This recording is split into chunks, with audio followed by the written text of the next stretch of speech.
Olá, tudo bem? Eu sou o Cacá Mendes e este é o canal Zé Cacau Curioso. No último dia 29 de agosto, aqui no Brasil, foi comemorado o Dia Nacional de Combate ao Fumo. Aliás, agosto é o mês de conscientização da luta contra o câncer, né?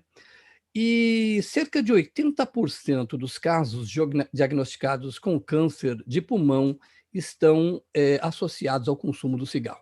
É impressionante. Eu sou um cara que tem quase 60 anos, eu sou de uma época que fumar era um negócio chique, era um negócio bacana, tinham comerciais maravilhosos, então você era meio que induzido para essa coisa bacana que era fumar, mas os anos se passaram e, graças a Deus, isso mudou. Então, para mim é um pouco estranho, né? Hoje você compra massa de cigarro, tem imagens horríveis de pessoas com problemas, tudo para que as pessoas não fumem. Mas, infelizmente, pelos dados que eu tive acesso, muitas pessoas continuam morrendo em virtude do consumo do cigarro. Por isso que hoje nós iremos conversar com uma médica especialista para ela eu vou fazer um verdades e mentiras com a doutora, tá? Para a gente ver se certas afirmações são corretas ou não. Antes de chamá-la, você que ainda não é inscrito em nosso canal, aqui embaixo você tem um botão de inscrição. Você pode, né, fazer a sua inscrição, dar seu joinha, você pode compartilhar e pode também acionar o sininho para receber os futuros vídeos. Você que acompanha nosso canal tem uma nova maneira de nos apoiar. Agora em nossos vídeos tem o ícone Valeu. Ao clicar, você terá essas opções de contribuição. Escolha uma e nos ajude a crescer. Seu apoio terá um destaque especial em nossos vídeos e você fará parte do nosso Clube da Amizade do Zé Cacá, o Curioso. Valeu! E na nossa tela, nós já temos a presença da médica pneumologista Elaine Secom. A doutora Elaine, há 31 anos, atende pessoas com problemas respiratórios. Ela já coordenou diversos grupos de apoio aos tabagistas e ela atua diretamente com pessoas que querem largar esse maldito vício do cigarro. Doutora Elaine, eu vou falar uma coisa para a senhora, vou abrir meu coração para a senhora. Aqui o canal é meu, eu posso abrir. Eu odeio cigarro. Doutora Elaine está falando lá de Porto Alegre. Doutora Elaine, tudo bem com a senhora? Tudo bem, contigo. Tudo ótimo, doutor. É um grande prazer tê-la aqui no nosso canal, viu? Obrigada. Muito É, obrigada por isso, pelo convite. tá, ok, doutora, obrigada a senhora. Doutora Elaine, como eu já disse, realmente eu tenho um problema muito grave com cigarro, né? Não que eu nunca tenha fumado. Na minha juventude, e eu descobri uma coisa conversando nos bastidores com a doutora, que nós nascemos exatamente no mesmo ano, que é 1962. Somos Isso, dois jovens, não exatamente. é, doutora? E então, eu experimentei cigarro assim, de pega um daqui, pega um ali, mas graças a Deus, isso não durou muito pouquíssimo tempo. E depois eu comecei a pegar uma aversão muito grande ao cigarro. O cigarro é uma coisa, continua sendo uma coisa terrível, né, doutora Elaine? Exato, cada vez mais, né? Como tu chegaste a falar, na nossa época nós pegamos várias propagandas, que não lembra, de diversas propagandas associando o cigarro a coisas boas da vida, esportes, e então era o que havia de propaganda em Fórmula 1, corridas de Fórmula 1, era cheia de propaganda de cigarro, várias, iates, tênis, vôlei. Então, como que associando o cigarro à questão de saúde, né? Então, saudável, é bonito, os jovens saudáveis que praticam todos os seus esportes fumam. Era difícil resistir, né, àquele apelo que tinha na época de toda a indústria tabágica. Graças a Deus, isso com o tempo foi mudando, foi se aprendendo com o tempo todos os problemas que o cigarro traz às pessoas, e foi se falando mais abertamente sobre isso, se criando uma consciência maior, até que se iniciaram as legislações contrárias à divulgação, e hoje é proibido por lei aparecer o cigarro em qualquer tipo de propaganda. Mudou a realidade, né? Como eu já disse no nosso preâmbulo, antes de chamá-la, doutora Elaine, eu vou fazer um verdades e mentiras com a senhora. Tá? Eu vou citar algumas frases, algumas afirmações, e a senhora me responde se é verdade ou mentira. E aí a gente vai tentar ajudar as pessoas. Muita gente precisando, né? E eu vou contar uma particularidade. Há umas 2 semanas atrás, eu estava num lugar onde eu compro alguns sanduíches, algumas coisas, e uma moça, que é uma conhecida minha lá, a gente estava falando de cigarro, e eu já tinha firmado com a senhora esse compromisso de nós gravarmos esse programa. Eu falei, ó, eu vou fazer um programa, eu sei que você fuma, eu vou fazer um programa, uma entrevista sobre a luta contra o tabagismo. E aí ela falou, meu, eu tento, e não sei o quê. Aí ela falou, eu já cheguei, ó, olha o que as pessoas fazem. Porque tem um monte de loucura, né? Ela falou, eu já peguei nicotina, né? Desfiz o cigarro, esquentei, fiz um chá com a nicotina dentro, com a nicotina doce, e tomei. Mas diz ela falou, não, eu acho que isso não é exatamente a melhor coisa a fazer, né, doutora? Com certeza não. Essa é uma coisa, Cacá, é um ponto interessante. As pessoas que já tiveram tentativas anteriores não tiveram sucesso nas suas tentativas, e aí diz assim, desistir. E nessa tentativa tem alguns passos, algumas etapas pelas quais as pessoas passam, entre elas o que é o pior, a abstinência, né? O momento de abstinência é o pior. E aí a gente vê coisas das mais loucas possíveis, pessoas que fazem, essa até que fez alguma coisa interessante, digamos assim, né? Mas tem pessoas que fazem coisas muito piores do que isso, na tentativa de sair da crise de abstinência, colocando nicotina para dentro, né? Sem pegar o cigarro. Então, falta um pouco de apoio, um pouco de esclarecimento a essas pessoas para saber como agir no momento de fissura. Porque é quando bate a fissura que as pessoas têm as recaídas. E se tentou, desculpa, e não conseguiu de uma vez, não é que não vai conseguir na próxima, vai ter sucesso na próxima. Vamos em frente, vamos lá, a gente vai tentar até que chegue o momento que a pessoa efetivamente consiga parar de fumar. Exatamente, doutor. A gente sabe que como é um vício, não é uma moda, porque o cigarro, e o problema grave dele é que ele vicia as pessoas. Ele é, como o álcool, uma droga lícita, embora hoje muito, Exato, muito, muito mais combatida, né? Mas é uma droga lícita. Então, exato. as pessoas, elas são levadas pelaquela droga, entendeu? E é uma luta difícil. Falamos dessa moça, dessa colega minha. Eu vou começar com a primeira afirmação e vou perguntar para a senhora se é verdade ou mentira. É mais difícil, doutora Elaine, para a mulher parar de fumar do que para o homem. Isto é uma verdade ou é uma mentira? Isto é uma verdade parcial, digamos assim. Tá? Por quê? Nas questões, em se falando de cigarro, de tabagismo, nós estamos falando de uma dependência química, onde nós temos, de uma dependência, onde nós temos a dependência química e nós temos a dependência psicológica, emocional, digamos. O lado psicológico, o lado emocional da mulher é que às vezes é um pouco mais complicado de lidar. A mulher é mais propensa a ter alterações de humor, a ter sintomas depressivos e de ansiedade. E no momento da retirada do cigarro, muitas vezes essas sensações são intensificadas. E neste momento, muitas vezes para a mulher, é mais difícil de se manter em abstinência do que o homem. Então, por isso, talvez seja um pouco mais trabalhoso, eu diria, não mais difícil, por essa característica feminina ligada ao sexo feminino. Então, pode ser um pouco mais trabalhoso, mas eu não diria mais difícil da mulher parar de fumar. Toda e qualquer pessoa, homem ou mulher, tomando a decisão, eu quero parar de fumar, consegue, seja homem ou seja mulher. Perfeito, doutora, perfeito.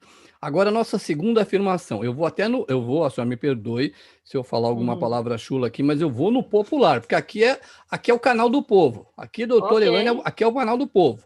Então, a afirmação é a seguinte: homens que fumam tendem a brochar com mais frequência no momento do ato sexual. Doutora Elaine Secom, verdade ou mentira? Verdade. O que acontece? As pessoas têm a ilusão de que fumar traz problemas só ao pulmão, né?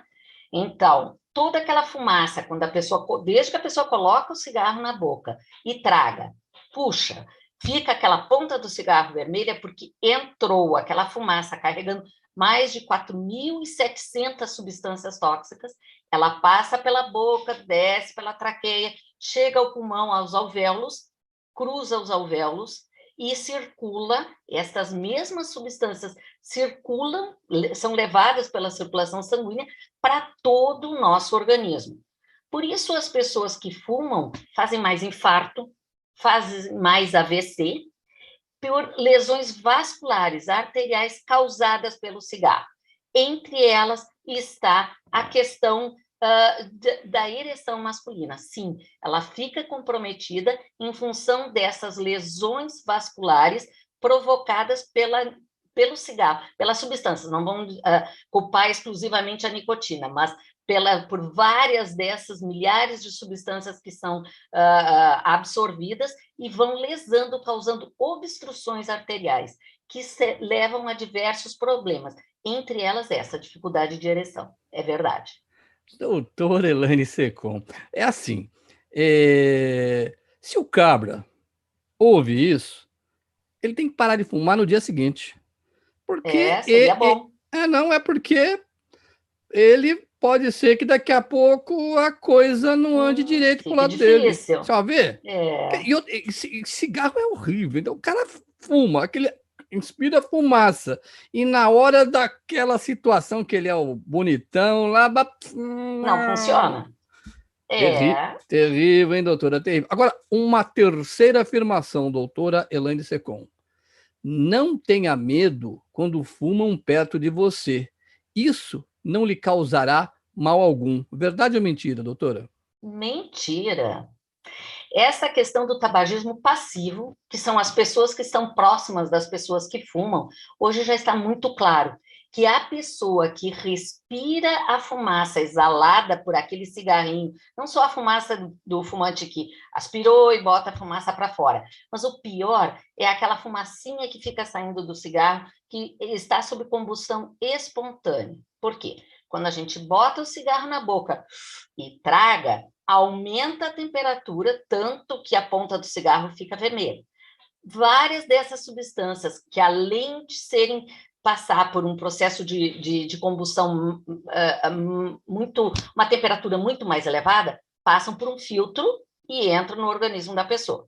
Agora, quando a pessoa fica com o cigarro na mão e fica exalando aquela fumacinha para o meio ambiente, essas substâncias são queimadas, essa fumaça é produzida a uma temperatura muito inferior e não tem filtro nenhum. Portanto, a concentração de substâncias que ficam aqui no ar exalado, no ar contaminado por essa fumaça, contém uma proporção muito maior de substâncias mais nocivas do que a que o próprio tabagista inalou. Portanto, os tabagistas passivos podem ter problemas iguais ou maiores ou piores do que a pessoa que está fumando. Posso dar um exemplo? Para ficar bem claro de uma vez por todas? Só uma afirmação. Tanto é verdade que desapareceram os fumódromos, né? Antes, lembra que se passou pela época dos fumódromos, a shopping center tinha fumódromo, aeroporto tinha fumódromo, tudo isso desapareceu. Por quê? As pessoas têm que abrir uma porta para entrar, abrir a porta para sair. Abriu a porta, toda a fumaça que estava lá dentro é exalada e contamina aquele meio ambiente. Um exemplo que ninguém mais vai esquecer, Cacá, tu vai gostar dessa. Vamos imaginar uma piscina olímpica. Olímpica.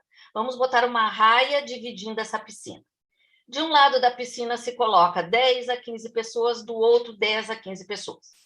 De um lado da piscina, essas pessoas podem fazer xixi dentro da piscina. O que acontece? Mistura tudo. É impossível não haver essa mistura dentro da água. É a mesma coisa em relação à fumaça do cigarro. Ela contamina o ar e as pessoas que estão próximas, especialmente as crianças e os idosos, mas vamos pensar nas crianças, que têm muitos pais fumantes que não se dão conta disso. Essas crianças acabam inalando essa fumaça e desenvolvendo problemas pulmonares, tanto enquanto na infância, quanto no futuro. Então, tem que pensar no quem está ao lado, sim. Muito bom, doutor. O exemplo da piscina é maravilhoso. É Doutora, ótimo, né? doutora Erasminha é porreta. Eu me lembro de uma coisa, isso não é exemplo, era uma realidade. Avião. Eu voei na época que Isso. podia fumar em avião, deixa eu ver se eu me Todo lembro mundo no mais ou menos. fundo do avião, né? Então, os, É, não, os fumantes ficavam no fundo e é eu ficava exato. na frente, né, nas vezes que eu voei. E aí eu ficava me perguntando, mas quem que avisa para a fumaça que tem um. Exa Porque não tinha, só se, não eu tem. pensava, só se a companhia aérea tem alguma coisa que a gente não sabe, não tinha, né, doutora? Não tem, não existe. Mas essa da piscina eu acho É ótimo, porque as perfeito, pessoas conseguem entender melhor, é né? perfeito, Visualizar isso melhor. perfeito. Doutora Elaine, a nossa afirmação número 4. O sonho da maternidade e o prazer de ser fumante não são compatíveis. Verdade ou mentira? Eu não diria que eles são incompatíveis, tá? Porque nós temos sim muitas mulheres que fumam e têm seus filhos. Só não são compatíveis em relação à saúde do feto. Isso sim é incompatível. Quando a mãe fuma, a mulher que está grávida e fuma, como eu expliquei antes, essa fumaça com todas as substâncias passa para a corrente sanguínea, circula pelo corpo inteiro. A mulher gestante, a placenta não retém. Todas, várias, não vou dizer todas, mas várias substâncias atravessam a placenta e chegam ao feto. Acredite, Cacá, tem muita criança de mãe fumante que nasce e faz síndrome de abstinência da nicotina. Então, muita agitação, porque essa criança foi gerada, viveu 9 meses recebendo nicotina. É como qualquer pessoa numa tentativa de parar de fumar. Tira a nicotina, pode fazer síndrome de abstinência. Toda a alteração vascular que eu citei antes acontece na placenta. Com isso, passa menos sangue e menos nutriente para o bebê. O bebê nasce menor. Muitas vezes o bebê nasce já com problemas de saúde decorrentes da exposição precoce, já lá na sua formação ao tabaco. Então, então, eu não diria que é incompatível, embora muitas mulheres chegam, apresentam um nível de aborto é maior em fumantes do que não fumantes. Então, assim, pode ser incompatível? Pode, mas muitas mulheres, muitas gestantes fumam, mas vão ter problemas, os seus nenês podem ter problemas já logo ao nascer ou no futuro. Tem vários estudos apontando que crianças de mães fumantes que fumaram durante a gestação têm problema de aprendizado por causa do cigarro. Então, não é totalmente incompatível, mas em termos de saúde, com certeza. É muita notícia ruim, não sei como é que eles continuam a fumar, viu, doutora? É impressionante. Dependência química. Exatamente, exatamente. Por isso tem que ser tratado. A A gente tem tal, que encarar, as pessoas têm que entender que é difícil, mas é possível parar de fumar. Desde que a gente encare isso como um problema, é uma doença, tabagismo é uma doença, tem CID, tabagismo, é uma doença, precisa de auxílio, o tabagista precisa de apoio para parar de fumar. perfeito, perfeito. Mais uma afirmação, doutora Elaine Secom, a nossa pneumologista. Parar de fumar leva o ex-fumante a engordar? Agora a mulherada vai falar, não paro porque vai engordar. Parar de fumar leva a pessoa a engordar, doutora? Sim, eu não diria que o parar de fumar leva a pessoa a engordar, são vários mecanismos envolvidos. Este é um dos motivos que faz com que o sucesso seja um pouco menor em mulheres, tá? Por quê? Já depois de 8 horas, depois de 2 dias, de 2 a 3 dias depois que a pessoa parou de fumar, melhora o olfato, melhora o paladar e a pessoa, com isso, sente mais o cheiro e percebe melhor o gosto dos alimentos, tá? Então, fica mais gostoso comer. A pessoa começa a comer mais. Dentro do processo de parar de fumar, nós temos que ter, assim, bom, eu sou de origem italiana, né? Percebe-se como eu falo aqui com as mãos.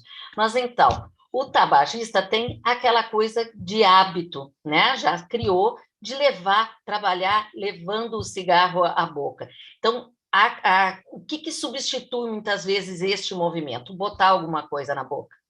E aí a pessoa começa a substituir o cigarro por alguma outra coisa para manter a boca ocupada, para manter a mão ocupada. Por isso a gente tem que tomar cuidado com o que a gente coloca na boca enquanto está parando de fumar. Porque senão, sim, a tendência é de aumentar de peso. Até um limite é normal, que a gente recupera depois. Agora, quando a pessoa não se cuida e ultrapassa esse limite, fica mais difícil de voltar a fumar. Então, vamos botar coisas saudáveis e pouco calóricas na boca. Com isso, a pessoa não engorda, mas que o apetite aumenta. É uma meia-verdade, né? Na verdade, é uma Uma meia-verdade. meia-verdade. Porque é o que a senhora explicou muito bem. A pessoa, e isso é uma das, mais um, só problema, problema, problema. A pessoa perde o gosto verdadeiro das coisas. A partir do momento Sim, que ele resolveu, fez um tratamento e parou de fumar, ele começa a ter prazer nas coisas. exato. Aí é só comer comida saudável, que a senhora falou. Perfeito, perfeito, Perfeito. perfeito. Agora, tem uma afirmação que Ah, desculpa, só Cacá, uma coisa. Além disso, atividade física, né? ah, claro. Inserir uma atividade física faz assim, é o que faz a diferença, né? Então, além de cuidar o que bota na boca, tem que queimar o pouco da caloria extra que é formada, né? Perfeito, é vida saudável, vida saudável. Doutora Elaine Secom, isso aqui me enviaram. Eu tô te falando, a minha experiência com cigarro foi muito pequena, foi bicadinha daqui, bicadinha dali, graças a Deus eu saí fora. Mas a afirmação é: fumar charuto é menos prejudicial do que fumar cigarro, doutora Elaine? Mentira. O charuto produz os mesmos problemas que o cigarro no pulmão, certo? O que acontece é que o charuto satisfaz mais, né? Então, assim, a pessoa tem vários grupos, inclusive de pessoas que se reúnem, homens, na sua imensa maioria, né? E fumam o seu charuto uma vez por semana.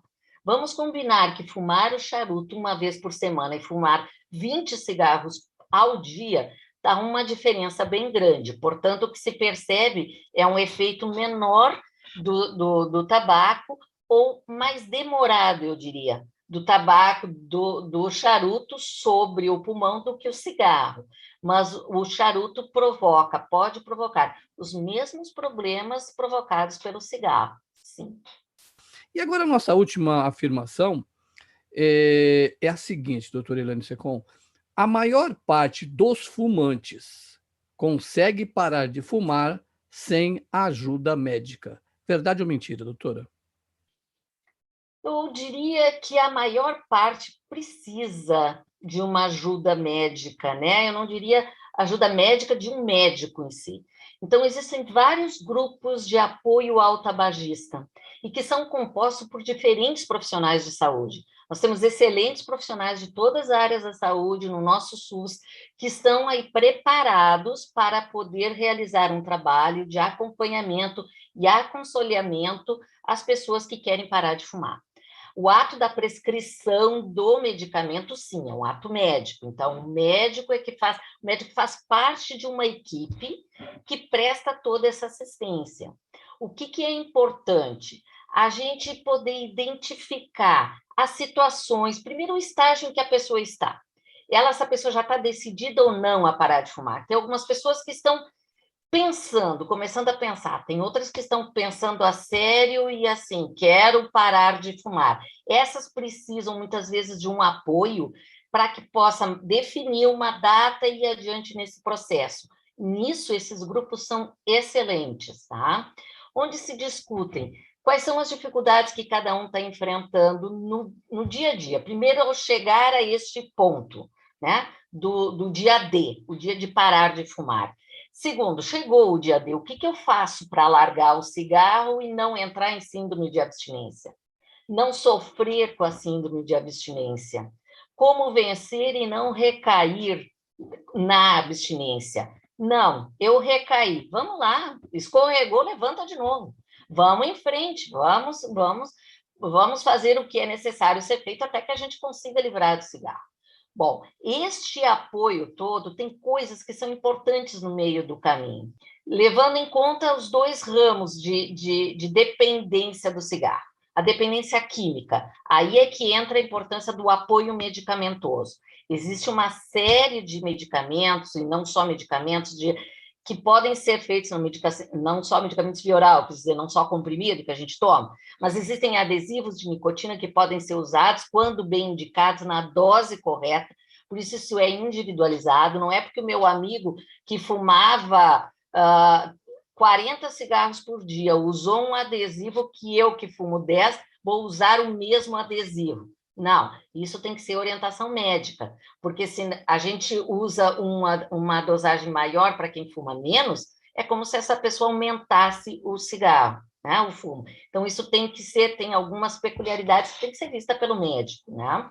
Então, tem toda essa parte da dependência química, mas tem a parte da dependência emocional, psicológica, que é fundamental. A gente tem que prestar atenção a várias coisas. O que eu diria, assim, em relação a parar de fumar, a palavra de ordem é fumar tem que ser para enfrentar algum período de mudanças na sua vida. Então, primeiro, identificar os gatilhos, ou seja, o que eu faço que me dá vontade de fumar. A gente tem que começar a se dar conta do que está fazendo para sair do módulo automático, né? Não é aquela coisa assim, nossa, eu nem me dei conta, acendi quando eu vi, estava com o cigarro na mão, né? Então, a gente tem que fazer alguns processos para poder se dar conta do ato de pegar o cigarro na mão, acender o cigarro e tomar consciência de que eu estou fumando mais um cigarro, sair do módulo automático, né? Identificar esses momentos, esses gatilhos e promover mudanças temporárias, até que se desfaça no cérebro a associação daquele ato com o cigarro. Identificar qual é o pensamento que passa na cabeça. Não, hoje eu vou fumar só um. Hoje é só mais um. Eu mereço, é um prêmio para mim. Não, isso é uma armadilha que o cérebro está promovendo, para que a gente tem que aprender a identificar essas armadilhas para não cair nelas, porque é assim que a gente escorrega, é assim que a gente recai, pronto, fumei de novo, vou desistir, não quero mais. Não, a gente tem que, saindo do módulo automático, enxergar o que está acontecendo, mudar para conseguir parar. Então, tem várias etapas nesse processo. E o fato de trabalhar em grupo é muito interessante, Cacá, porque uma pessoa escuta a experiência da outra. E quando ela se dá conta, meu Deus, mas olha, acontece com ele a mesma coisa que acontece comigo, olha o que a pessoa fez. Nunca tinha pensado nisso. Então, é uma troca de experiências extremamente rica e com um índice de sucesso muito grande. E o SUS está preparado para isso. Claro que a pandemia veio a trazer um problema, né? Tudo isso foi interrompido, agora está sendo retomado aos poucos, né? Mas, em breve, eu espero que a gente já tenha ultrapassado a questão dessa pandemia. E aí a gente pode voltar a retomar essa prática no SUS, que dá muito certo. Perfeito, doutora Elaine Secom, ela é médica pneumologista, esse final coroou, né, para as pessoas aprenderem, e a explicação da senhora foi espetacular, no sentido de Que que, bom. não, é perfeito, e a gente precisa, né, doutora Elaine, porque a gente não fuma, mas a senhora, dentro do nosso bate-papo, a gente também é atingido por quem fuma, e quem fuma passa até por situações difíceis, né, doutora, em relação a cheiro, porque é um troço realmente fedido, esse tipo de coisa, não é? Então, é muito importante, e eu acho que é primordial, que a gente traga informações para que as pessoas não deixem de lutar. Cigarro é terrível, faz mal, são consequências terríveis para si, para um possível feto, para o cônjuge, para a família. Doutora Elaine Secom, lhe agradeço demais pela sua participação aqui conosco hoje, viu? Sabe? Está certo, sempre à disposição. Podendo ajudar, estou à disposição.